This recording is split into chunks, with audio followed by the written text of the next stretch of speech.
Let's talk about how the British media uses visual imagery to fuel racial tensions, with help from Wednesday's edition of The Times.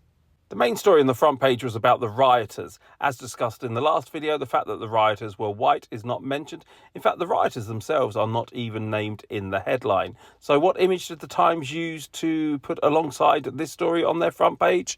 It's this guy winning a medal at the Olympics. What image did they use for the two-page special on the riots? There's so many pictures they could have used. For example, police officers getting attacked, Nazi salutes being used in the crowd.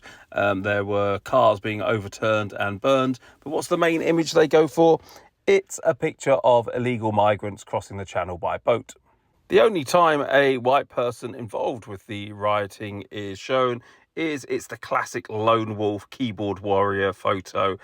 He just looks like a lonely weirdo, nothing too threatening.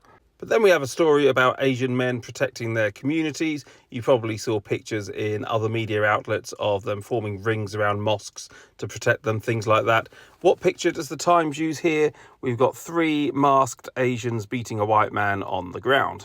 The visual imagery is so important for a couple of reasons. Firstly, it can give the wrong impression. If you only looked at the headlines and the pictures in the Times, you could be forgiven for thinking that the riots were the work of non-white people, when in fact 99% plus of the rioters were white. Secondly, it helps perpetuate negative, inaccurate stereotypes. If you come from a white family, you have white colleagues at work, most of your friends are white, and the only time you encounter non-white people is in the media, and you're not media literate, it is understandable that you might pick up papers like the Times and walk away thinking, well, those non-white people are really violent, aren't they? The only time I ever see them in the Times or wherever, they seem to be committing violence. I don't blame the rioters per se. I don't think most of them are particularly media literate or are well versed in critical discourse analysis, for example. And I don't think most of them realise that they are being played by the media. I think it's really, really dangerous, and it shows absolutely no sign of slowing down.